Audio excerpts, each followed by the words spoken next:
Bonjour à tous.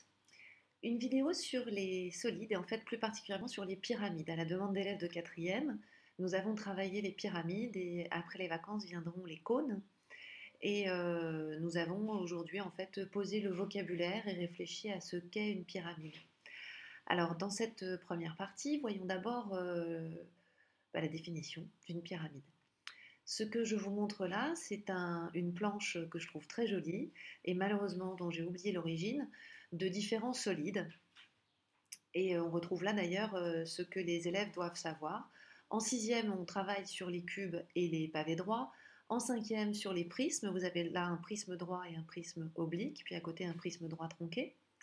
En quatrième, on travaille sur les solides pointus, donc la pyramide et le cône. J'ai oublié de vous dire qu'en cinquième, on travaillait aussi avec le cylindre. Et puis en troisième, c'est la sphère et la boule qu'on travaille.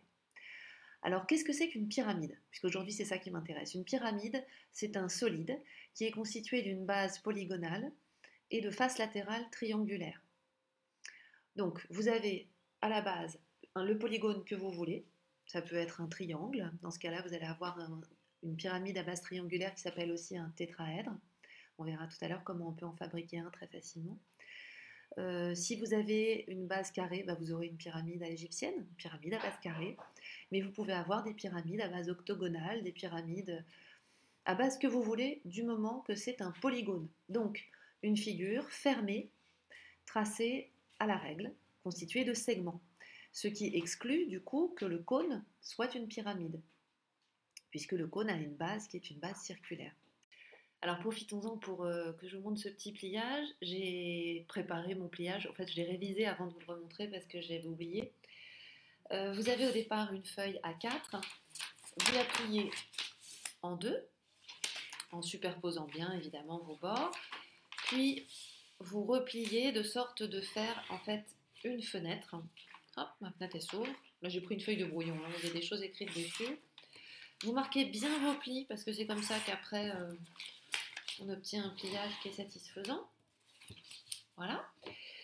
Alors une fois que vous en êtes là, c'est là qu'en fait on a l'étape la plus délicate avec des élèves. Vous allez prendre un des sommets de votre rectangle et vous allez ramener ce sommet sur le pli central, mais en faisant attention ici de bien former un pli propre. C'est-à-dire qu'il ne faut pas par exemple que vous le rameniez et puis du coup que là ça dépasse, ou au contraire que vous le rameniez plus près et que du coup ici vous n'ayez pas ce segment-là qui coupe votre angle. Donc voilà, il faut bien que ce sommet soit sur le pli central et qu'ici, vous ayez un pli bien propre. Maintenant que vous avez fait ça, vous allez rouler un peu comme quand on fait des samoussas. Je ne sais pas si vous faites des samoussas, mais moi maintenant j'en fais depuis le confinement. Donc en fait, vous allez, en suivant cette direction, vous allez replier. Donc à chaque fois, on marque bien nos plis. Donc de sorte que là, vous soyez bien aligné avec le bas de la feuille. Et vous continuez comme ça. Et ne vous inquiétez pas, il y a un bout qui va dépasser. C'est pas grave. Hop. Voilà. Et donc ce petit morceau qui dépasse, vous le pliez pour bien le marquer aussi. Et là, en fait, on a fini la partie pliage. On n'a plus qu'à emboîter. Alors, je redéfais. Hop. Donc d'un côté, vous avez un triangle rectangle complet qui fait toute la largeur de la feuille. De l'autre côté, vous avez aussi un triangle rectangle, mais il ne fait pas toute la largeur de la feuille. Celui-là, vous le laissez replier. En fait, ça va être notre languette pour terminer notre pliage. Cette languette, je vais aller l'insérer à l'intérieur, ici, de la partie repliée. Donc là, je la mets à l'intérieur, voyez? Hop. Alors là, j'y arrive pas. Donc, je recommence. Voilà. Et voilà. Alors là, ce que j'ai obtenu, bon là, c'est pas très joli, hein. Oh là là, pourquoi c'est pas beau comme ça? Il y a quelque chose qui ne va pas. Je vais obtenir quelque chose de mieux que ça. Voilà, j'avais mal emboîté en fait. Bon alors vous avez effectivement ici plus ou moins, selon vous êtes plus ou moins précis, selon votre papier aussi, vous pouvez avoir un jour. Cela dit, ce que vous obtenez, c'est donc une pyramide à base triangulaire dans laquelle, pardon, chaque face de ma pyramide est un triangle équilatéral. Alors, profitons-en justement pour reparler du vocabulaire général des solides. D'abord, ne confondons pas solide et volume. Ici, par exemple, le solide, c'est cet objet. Le volume, c'est une mesure qui est associée à cet objet. Donc, ce sont deux concepts différents. Alors, en termes de vocabulaire, on a ici, alors ni un coin, ni un pic, ni quoi que ce soit, c'est un sommet. Un sommet, un autre sommet. Ici, j'ai une arête. Ça, c'est une face. Voilà. Donc, on fait bien attention au vocabulaire lié au solide, parce qu'évidemment, par exemple, si vous parlez de côté sur un solide, moi, je ne vous comprends pas. Un côté, ça s'utilise sur une figure plane, mais sur un solide, je ne sais pas si vous parlez de face ou d'arête. Donc on utilise soit face, soit arête, mais pas côté, par exemple. Voilà. Continuons sur la pyramide. Alors par exemple, dans cet exercice issu du manuel Césamat de cycle 4, qui est en ligne d'ailleurs, où avons-nous des pyramides? Eh bien, nous avons une pyramide à la question C, puisque nous avons une base ici. On sait que c'est la base en fait parce que ce n'est pas un triangle, puisqu'une pyramide a des faces latérales triangulaires. Alors ici, on ne sait pas si c'est un carré, un rectangle ou un parallélogramme, d'ailleurs la base, parce qu'on n'a pas d'indication de codage. Et son sommet principal est ici, là où se rejoignent les faces latérales. J'ai une autre pyramide, OE, une pyramide à base triangulaire. Les autres solides ne sont pas des pyramides, le B et le G sont des cônes, puisque leur base n'est pas un polygone, mais un disque. Le F est un cylindre, le H et le D sont des prismes droits, ici à base triangulaire, ici à base pentagonale. J'ai ici un pavé droit, et qu'est-ce qui me manque? Là, on dirait bien un cube, mais bon, c'est un pavé droit a priori aussi. Alors maintenant que je sais ce qu'est une pyramide, eh bien je peux réfléchir à comment elle est construite et comment je peux, moi, à partir d'un patron, justement, reconstituer une pyramide. Alors un autre exercice du manuel Césamat propose ces quatre patrons, enfin pseudo-patrons, et pose la question, est-ce que ce sont des patrons de pyramide? Alors en fait, c'est un exercice qui est intéressant parce que si je commence par celui-ci, alors là comme j'ai découpé, évidemment vous n'avez pas les codages en entier, ici j'ai une pyramide, enfin en principe, à base carrée avec quatre triangles isocèles qui sont construits sur ses côtés. Donc ici effectivement, il n'y a pas de souci. Quand je replie, voilà, je vais bien, alors là évidemment, je ne vous montre pas très bien, mais ici il n'y a pas de problème, j'obtiens bien une pyramide à base carrée. Et pour les autres? Alors là, en fait, j'obtiens quelque chose de particulier. J'ai aussi une base carrée, d'ailleurs dans les quatre cas ici, hein, j'ai des pyramides à base carrée, pour autant il ne faut pas limiter les pyramides à des pyramides à base carrée. Et là aussi, j'ai des triangles isocèles. Mais il y a quand même une particularité, c'est que ce patron a été choisi de sorte que quand je plie, eh bien en fait, chaque triangle isocèle a son sommet principal qui arrive au centre du carré. Donc là, j'ai une pyramide, mais elle est aplatie. Ça m'indique quelque chose qui va m'être utile pour ce cas-là. C'est que si la hauteur des triangles est inférieure au demi-côté du carré, eh bien je ne pourrais pas obtenir un patron de pyramide. Ici, par exemple, en général, les élèves voient très rapidement qu'il est impossible que les faces latérales se rejoignent, elles ne vont jamais pouvoir coïncider. Donc, il me faut des faces latérales triangulaires, il faut que les côtés qui vont entrer en contact soient de même longueur, évidemment. Pour autant, ce ne sont pas des conditions suffisantes pour former un patron de pyramide. Alors celui-ci est particulièrement intéressant, d'ailleurs moi ce matin il m'a mise en difficulté, et c'est un élève de 4e, Tom, qui lui a tout de suite vu. C'est intéressant parce que là on n'a pas des triangles isocèles, ici on a des triangles rectangles, donc avec l'hypoténuse qui est codée avec un demi-cercle, au début c'était un cercle entier, et puis deux petites vagues sur un des côtés de l'angle droit, l'autre côté de l'angle droit étant un des côtés du carré. Que va-t-il se passer? Eh bien, ce qui va se passer, c'est que ces deux triangles vont se joindre ici et vont donc former une configuration qui va être perpendiculaire à la base. Voilà. Et puis ici aussi. Voilà, parce que là, je vois bien que j'ai des angles droits. Ici et là, je suis angle droit. Alors là, c'est intéressant parce que quand je plie, enfin quand je j'aurai à sangle en quelque sorte. Ben, en fait, il faut que je réfléchisse pour voir que ça ne fonctionne pas. Alors là, j'essaie désespérément de vous le montrer, mais en fait, ce que je vais obtenir, je vais essayer d'enlever mes doigts, c'est que je peux assembler deux faces latérales par deux, mais en fait, il y a du vent qui passe, quoi. Ça fait pas une pyramide. Et c'est intéressant parce on pourrait forcer l'assemblage puisque les côtés correspondants sont de la bonne dimension. Mais si je fais ça, alors je ne sais pas si vous allez le voir. Hop, je vais régler mon focus. Voilà. Ici, je ne sais pas si vous voyez, mais cette face-là, du coup, bah, c'est plus une face. Elle est tordue. Ouais, là, on le voit. Voilà.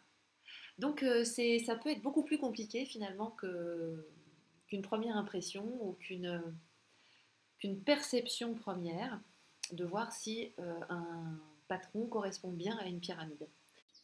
Alors voici sur une animation GeoGebra le lien entre la pyramide et un patron. Donc ici on est sur une pyramide à base carrée puisque la figure ici a été faite comme un rectangle et que j'ai pris là une longueur et une largeur égales.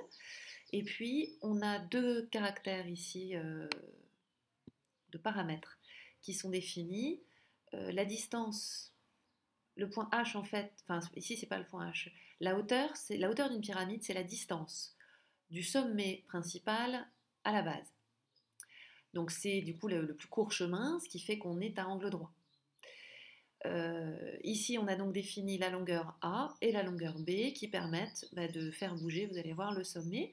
Et puis la hauteur de la pyramide, donc on va aussi pouvoir la faire évoluer. Alors par exemple, si je commence par faire évoluer la hauteur, vous voyez sur le patron que, évidemment, les mesures des côtés égaux des triangles isocèles varient.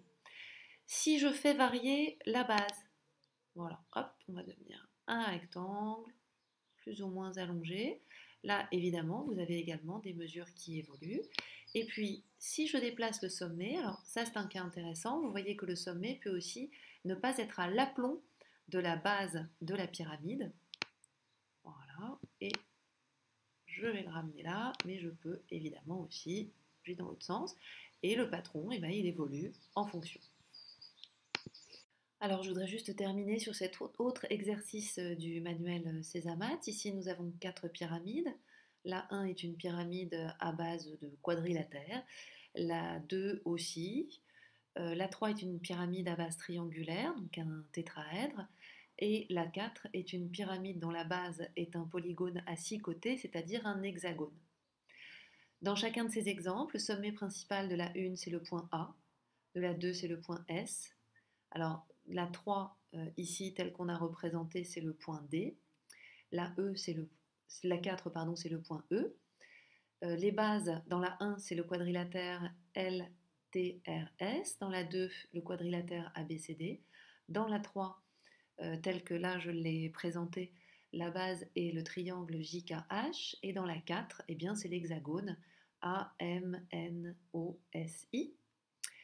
Alors maintenant, parlons de la hauteur. Donc, comme je vous l'ai dit juste avant, la hauteur d'une pyramide, c'est alors en même temps le segment et la mesure. Nous, on va surtout l'utiliser pour la mesure parce qu'on s'en servira pour calculer le volume de la pyramide entre le sommet principal et la base.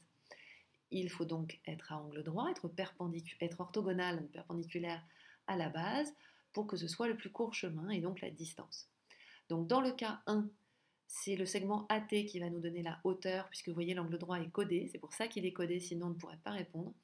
Dans le cas 2, la hauteur de la pyramide, c'est la longueur SH. Dans le 3, la longueur DM, et dans le 4, la longueur EP. Je termine simplement avec le nombre d'arêtes et le nombre de faces.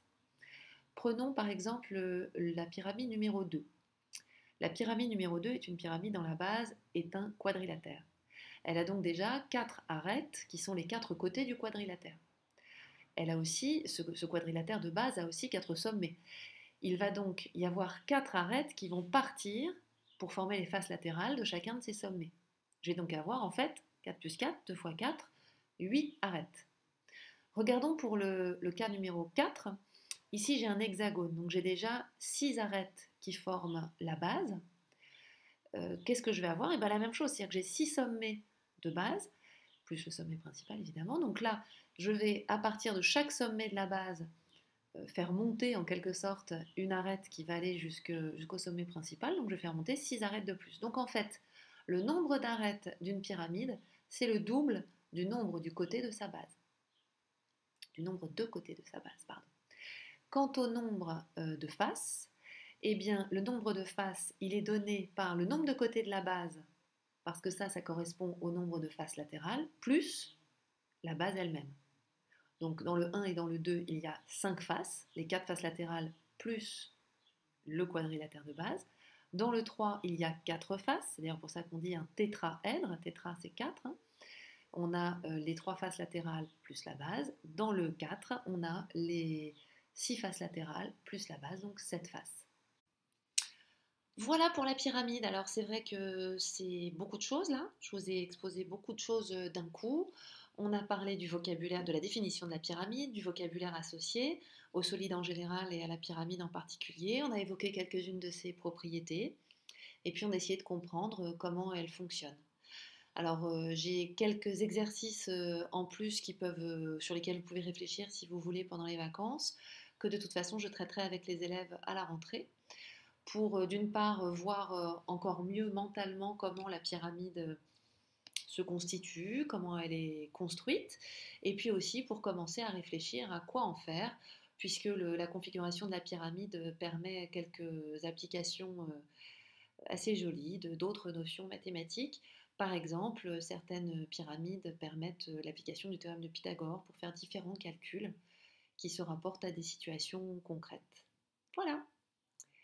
Eh bien, c'était pratiquement ma dernière vidéo de la période, puisque pour moi, demain, c'est les vacances et que nous avons la chance d'avoir une conférence.